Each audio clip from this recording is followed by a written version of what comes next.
What is going on, everybody? Got a quick video for you here. This video is for any new and returning players to the Division. In this video, we'll be covering the process of min-maxing. To the uninitiated, the Division may seem like a game of run-and-gun combat, but at its core, it's a game of numbers. Those with the highest numbers are generally the most powerful. The numbers I'm referring to are character stats. And it's these stats that separate a good build from a mediocre build. If you watched my Stop Hoarding series, you know I'm all about best in slot stats. And why you should choose these stats all relate back to this game of numbers. Some stats are simply better than others. So you want to maximize all the good stats and minimize all the bad stats. This means you are maximizing your strengths and minimizing your weaknesses. This is what the process of min-maxing is all about. In this video, my plan is to explain the steps in the min-maxing process. Now remember, from start to finish, min-maxing is all about numbers. Min-maxing begins at the recalibration station. Now before you start, you want to equip all the pieces you plan on using to make your build.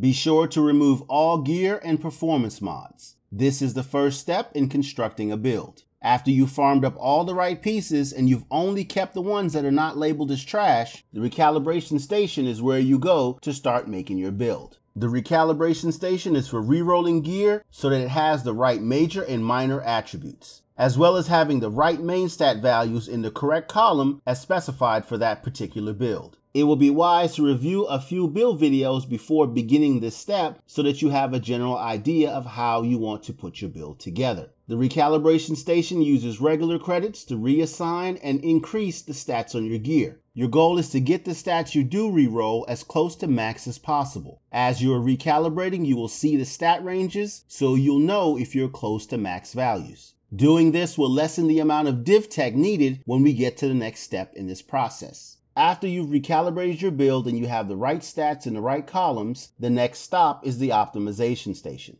Like its namesake, this is where you optimize your gear, meaning this is where you max out the stats on your gear. When optimizing, please pay no attention to the gear score. Your focus should be on the progress bars next to the main stats and the attributes. You want the bars to go from red to orange to green. This will take several rolls to happen. There will also be a notification to let you know when optimization is complete. Now let's pause for a minute to talk about priority. With the introduction of the optimization station in 1.8, div tech has become an essential commodity. If you have the div tech, you have the ability to god roll anything. So in a sense, div tech is the most prized currency in the game. This means you should be very wise with how you use your div tech. That being said, always be sure to fully optimize your primary and secondary weapons first. Optimizing a weapon increases its overall damage output. This in turn improves the weapon's utility. And since most weapons are used across multiple builds, having a fully optimized weapon is always a good thing. When it comes to optimizing gear, things are a little different.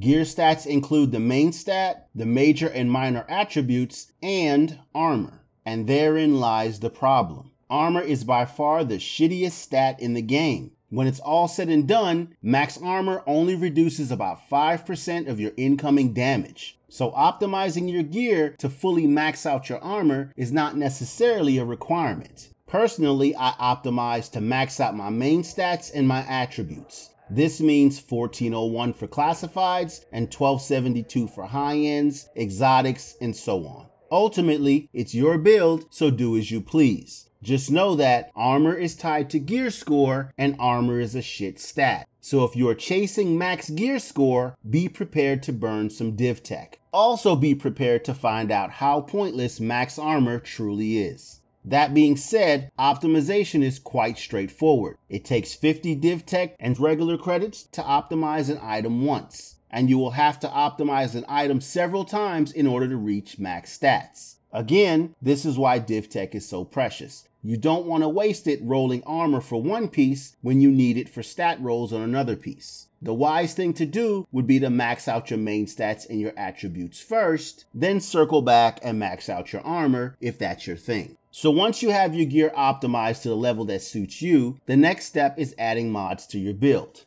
This brings us to the crafting station. This is where you use blueprints to create the mods you need. As long as you have the mats, the time, and the blueprints, you can craft some really good gear mods. I wouldn't recommend crafting performance mods as there's simply too many possibilities. And ultimately, the best way to get great performance mods is from the vendors. Which brings us to the very last part of the min-maxing process. The only item you can't optimize are mods. So staying vigilant when it comes to monitoring the vendor reset is paramount. Mods are usually the last thing we all struggle with getting to max. This is why I'm so focused on mods when the vendor resets. And this is why God rolled mods are must-haves. Getting 1 or 2 max rolled mods from a boss drop is one thing, but getting several max rolled mods from the vendor is a blessing. Understand that for every hour of run and gun fun, there should be just as much time spent scrutinizing your build and looking for better mods. This is what separates a great build from a mediocre one.